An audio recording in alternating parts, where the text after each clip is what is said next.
नमस्कार। India debate में आप सबका स्वागत है। मैं हूं आशुतोष पाठक। मित्रों, क्यूबाइड ने सबसे पहले यह खबर आपको बताई थी कि प्रधानमंत्री नरेंद्र मोदी की जान को लेकर खतरा है। और सबसे पहले क्यूबाइड ने संघाई में जो कुछ हुआ, पिछले दिनों जब चीन की यात्रा पर हमारे प्रधानमंत्री गए थे, वहां जो कुछ भी घटित हुआ, पुतिन के साथ जिस तरह से प्रधानमंत्री उनके लिमोसिन में 45 टू 50 मिनट्स तक रहे, ये उसी वक्त हमने आपको ये बात बताई थी कि ये साधारण फोटोग्राफ नहीं है। और उसी वक्त हमने इसकी एक प्रकार से शंका व्यक्त की थी। अब उस शंका पर अलग अलग कॉर्नर से मोहर लग रही है। भारत सरकार ने अभी तक अधिकृत रूप से इस तरह की कोई पुष्टि नहीं की है, लेकिन आप इसे अपुष्ट भी मत मानिए, इसे पुष्ट ही मानिए। क्योंकि प्रधानमंत्री ने जब वहां से लौटने के बाद भाषण दिया था, वो अभी सोशल मीडिया पे चल रहा है। इसके बारे में हमने आपको पहले ही बता दिया है कि ये साधारण घटना नहीं थी। प्रधानमंत्री का पुतिन के साथ लिमोसिन में बैठना और फिर यात्रा करना, 45-50 मिनट तक यात्रा करना, पुतिन का प्रधानमंत्री के लिए इंतजार करना। और इस बारे में हम आपको तफसील से बता चुके हैं कि एक राष्ट्राध्यक्ष अगर दूसरे देश में जाते हैं तो उनका minute to minute, second to second का आइटिनरी प्लान रहता है। कहां जाएंगे, कितने बजे जाएंगे, किससे मिलेंगे, ये सब कुछ फिक्स्ड रहता है। और उसमें एक सेकंड का भी डिफरेंस नहीं होता है, एक सेकंड का। और अगर वो होता है तो उसको भी बहुत मेटिकुलसली देखा जाता है कि किस कारण से ये 1 सेकंड 2 सेकंड का विलंब हो रहा है या उसमें कोई डिफरेंस आ रहा है। आप सोचिए, इस तरह से तैयारी होती है एक राष्ट्राध्यक्ष के दूसरे राष्ट्राध्यक्ष से मुलाकात में, या दूसरे देश की किसी भी तरीके की जो ऑफिशियल यात्रा है उसको लेकर के। और नरेंद्र मोदी नहीं है, वो भारत के प्रधानमंत्री हैं। भारत के प्रधानमंत्री के लिए रूस के राष्ट्रपति पुतिन ने इंतजार किया और उनको अपनी गाड़ी में बिठाया। मित्रों, लेकिन आज जो पुरानी बात है उसके बारे में हम बता चुके हैं, आपको जानकारी मिल चुकी है। लेकिन एक और बड़ी साजिश को प्रधानमंत्री ने फेल कर दिया मित्र, और वो साजिश है, 2 घटनाएं महत्वपूर्ण हुई। उसके बाद संघाई से लौटने के बाद 2 महत्वपूर्ण डेवलपमेंट हैं। एक डेवलपमेंट है शर्म अल शेख की यात्रा को स्थगित करना। शर्म अल शेख किसका निमंत्रण आया था? मिस्र का एक बहुत ही सुंदर शहर है, समुद्र के किनारे बसा हुआ शहर है। और उस शहर में निमंत्रण आया था अमेरिकी राष्ट्रपति डोनाल्ड ट्रंप की। एक और बात मैं आज आपको बताना चाहता हूं, अमेरिकी राष्ट्रपति डोनाल्ड ट्रंप भारत के दुश्मन नहीं है और न ही मोदी के दुश्मन है। एक कुनबा है जो खासतौर से डेमोक्रेट का कुनबा है, वो इस रिफ्ट को और बढ़ाना चाहता है, मोदी और ट्रंप को दूर करना चाहता है, मोदी और अमेरिका को दूर करना चाहता है, भारत और अमेरिका को दूर करना चाहता है। वो कुनबा भारत का नहीं हो सकता है। वो कुनबा भारत को अपने चपेट में लेने के लिए सारी रणनीति बना रहा है।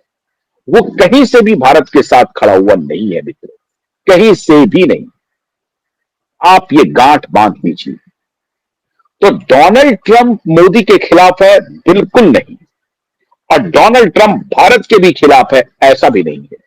लेकिन उस कुनबे ने कुछ ऐसा किया है जो मोदी और ट्रंप के बीच में दूरी बढ़ गई है, और इसका असर भारत और अमेरिकी रिश्तों पर पड़ा है।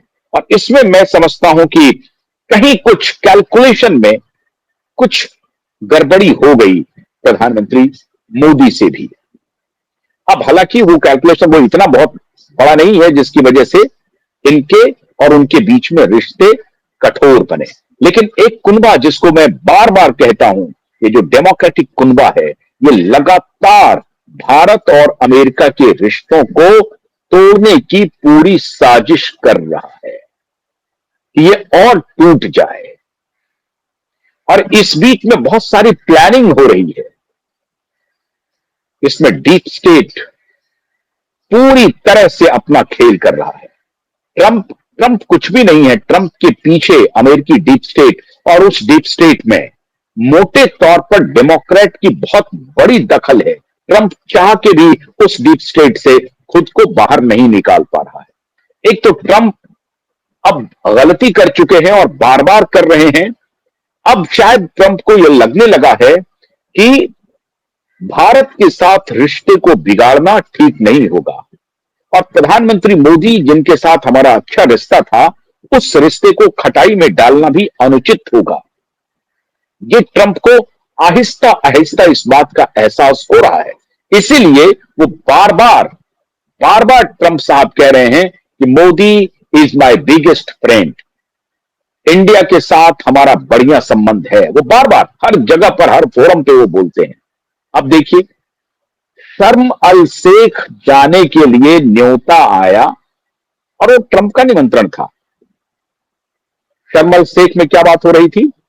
वहां पे गाजा और इजराइल के बीच में, हमास और इजराइल के बीच में जो वॉर चल रहा है, फिलिस्तीन और इजराइल के बीच में जो वॉर चल रहा है, उस वॉर को खत्म करने के लिए मीटिंग बुलाई गई थी और उसका मेडिएशन स्वयं ट्रंप कर रहे थे।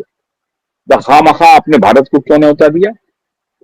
क्योंकि वो भारत का एंडोर्समेंट चाहता है, और भारत को अपने तरीके से, जो उनका डीप स्टेट कहता है कि अरे भारत की बाह मरोड़ दीजिए, आप जो कहेंगे वही भारत करने लगेगा।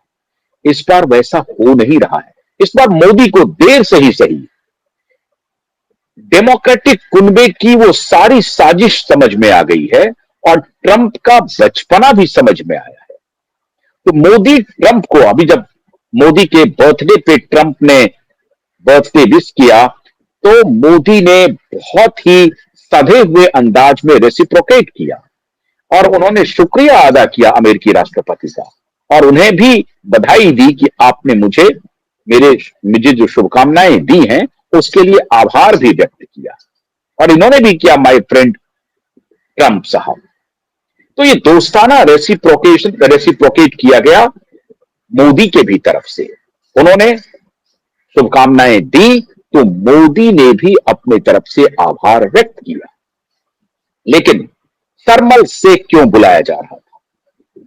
इसलिए बुलाया जा रहा था कि इजराइल और फिलिस्तीन के बीच में जो सीज फायर हो रहा था, जो मीडिएशन का काम कर रहा था ट्रंप, वहां मोदी जी भी आए और सब लोगों को बुलाया था। मोदी जी शर्म अल शेख नहीं गए। पहला झटका ट्रंप को लगा, और ट्रंप अपने उन चौकड़ी से पूछ रहा है, भाई आपने तो कहा था कि हम तो मोदी की बाह मरोड़ेंगे, उनको टैरिफ लगाएंगे, 100% का टैरिफ लगा देंगे, 25 से 50% कर देंगे, H1 वीजा के बारे में अनर्गल डिसीजन ले लेंगे, ये सब कुछ कर देंगे, एम्प्लॉय को कहेंगे जल्दी आओ नहीं तो रवाना कर देंगे। ये सब कुछ हुआ, उसके बाद भी मोदी तो मिलने के लिए भी तैयार नहीं है। मोदी तो शर्म अल शेख आ ही नहीं रहे हैं। मोदी शर्म अल शेख नहीं पहुंचे। पहला जोल्ट था। और किन्हें भेजा, और किन्हें भेजने की बात हो रही थी, अगर जाएंगे भी तो अपने किसी रिप्रेजेंटेटिव को छोटे भेज दिया जाएगा। नहीं गए मोदी।